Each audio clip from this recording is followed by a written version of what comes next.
And as you know, Laos is the chair at ASEAN, and next year Malaysia will be the chair. And now I would like to give the floor to the member of the House of Representatives of the Parliament of Malaysia, Ahmad Fayhsal. Can you tell us what should we pay attention to when we organize cooperation with Malaysian partners in the context of our today's topic? First and foremost, thank you, Chami, for the introduction. My name is Wan Fayhsal. I'm a member of Parliament in Malaysia, Duma, like in Russia. I used to be a Deputy Youth and Sports Minister before, so I have some experience in government. Okay, let me give you some broad idea first about ASEAN and business. ASEAN traditionally has always been non-aligned in terms of bloc. During the Soviet era, during the Cold War, we never sided with any of the superpowers. So we are open for business as always with Russia, with the US, with anyone, as long as you respect our sovereignty and also our independence. That's why when President Putin proposed BRICS with other major countries, ASEAN members are very much keen to explore the opportunities to work within that framework. And for that matter, we need to understand first what ASEAN is in terms of demography and character. I just would like to emphasize on one particular dimension, one of the major dimensions of ASEAN, which is ASEAN is actually a Muslim majority region. We have about 1.6 billion Muslims worldwide. The largest Muslim country is not in the Arabia, in the Middle East, but is in our region, Indonesia, almost 300 million Muslim, including Malaysia and other smaller countries like Thailand, Vietnam, and others. So if you talk about business, ASEAN and BRICS experience, one cannot overlook the halal global economy. Meaning to say, the money or the opportunities of Islamic halal businesses between BRICS and ASEAN is huge. I'll give you an example. In terms of numbers, the halal global market worldwide is $2 trillion. $2 trillion. Halal meat market alone, poultry, beef, is around $880.4 billion, almost $1 trillion. And I can tell you the Muslim in ASEAN countries, we are okay if those exporters are not from Muslim countries. Because the largest exporters of halal product in terms of food were two nations, Brazil and India. They are not Islamic majority or Muslim majority countries. So I foresee Russia can also penetrate into this market, as long as you understand what to be done in terms of communication.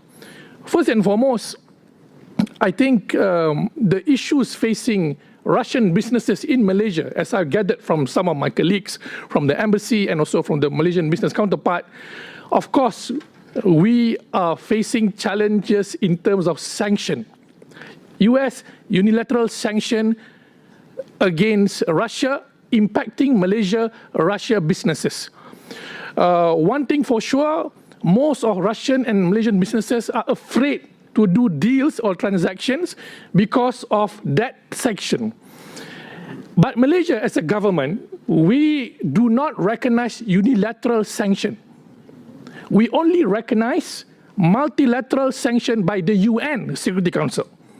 So for example, last week, the US penalized one Malaysian company who's been selling semiconductor components to Russian companies. That's why we were shocked. Why on earth suddenly the US raised this alarm? Whereas the Indian counterpart has always been selling semiconductor products to the Russians. Why did the US not sanction Indian companies, instead Malaysia? Because they dare not to sanction India, because they need India to counterbalance China, India, Indo-Pacific Framework and others, Quad and others. So you can see the hypocrisy of the US in this matter. Secondly, there's a lack of information between Russia and Malaysia. Why? Previously, before special operation in Ukraine, I always read Sputnik, RT.com and others, TASS News. But lately, my algorithm in Malaysia, Facebook, Instagram, Twitter, has blocked and denied Malaysian access to Russian news. Maybe we can use Telegram for that. But because of that, we do not know the development currently in Russia, vice versa in Malaysia. So lack of information flow between two businesses, Malaysia and Russia, has impacted our trade progress. And thirdly, Russian businesses have not utilized Malaysia, Indonesia, and the region expertise in Islamic financing. Because the Muslim in the whole world now are moving towards this. The largest sector in halal global economy is Islamic finance. Almost $2 trillion, as I mentioned just now. So most Muslims, in general, do not accept usury in their Islamic transaction. Meaning to say, if you want to purchase cars, houses, or any matters like trade deals, we prefer to use a banking system that is not based on usury, or riba in Arabic. So this is a big and growing market in ASEAN. So if Russian businesses are interested to be in this, you have to capitalize on Malaysia or Indonesia capital market for loans and everything. And also, I believe there's a big concern where I think Russian or BRIC countries have overlooked in terms of tourism. I've not seen a lot of Muslim traveling to this part of the world. Maybe because of difficulties in having, flight. You need to transit in Dubai or Istanbul for that. There's no direct connection between ASEAN countries and Russia. So this hamper people-to-people exchange. My people doesn't know Russia. Russian people doesn't know Malaysia or ASEAN because of that lack of communication. So we need to establish this link first in order to improve people-to-people communication. Hence, it will improve the business communication. And I think for the business side, communication-wise, we need to create some sort of shared mechanism to bypass SWIFT.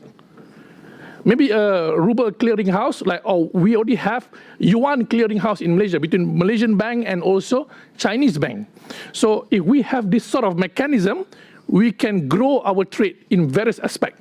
Traditionally, in Malaysia, Russia, we always exchange in terms of military. We buy Sukhoi before.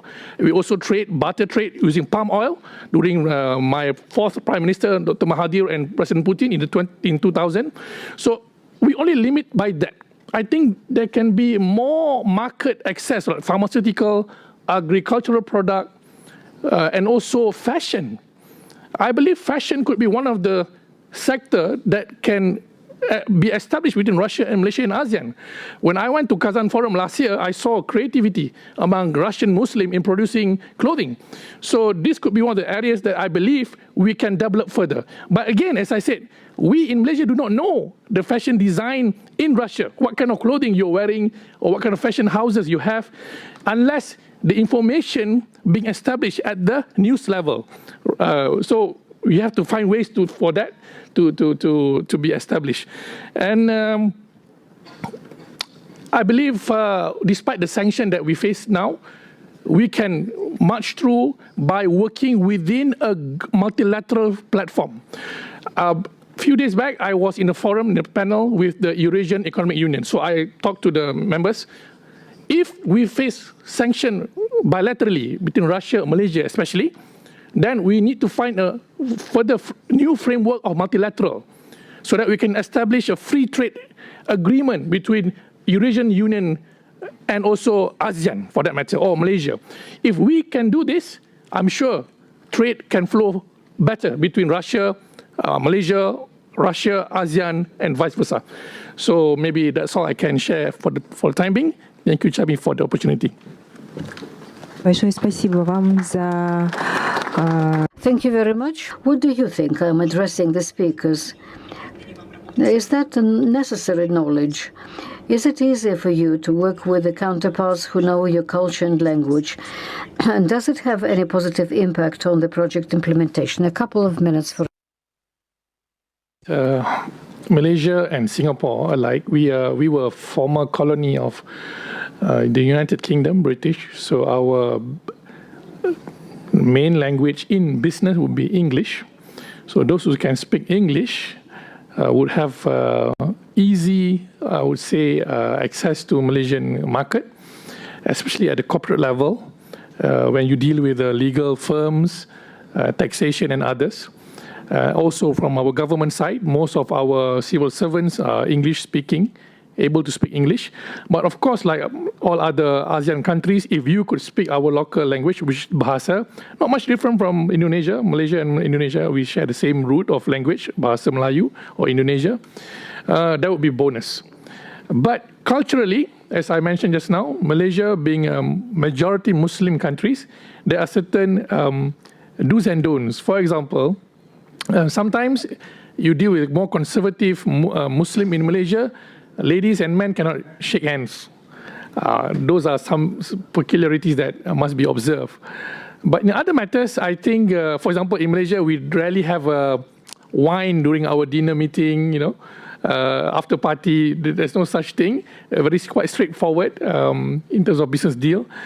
So those are very much based on Islamic and local culture sensitivities. But by far and large, as what reported by World Bank in 2020, Malaysia ranked 19 out of 190 countries in terms of ease of doing business. Meaning to say, if you are used to doing business in the West, you can easily just come to Malaysia to do business with us, because we have almost the same framework of doing business like you experience in Europe or in the US. So that's my comment. Thank you.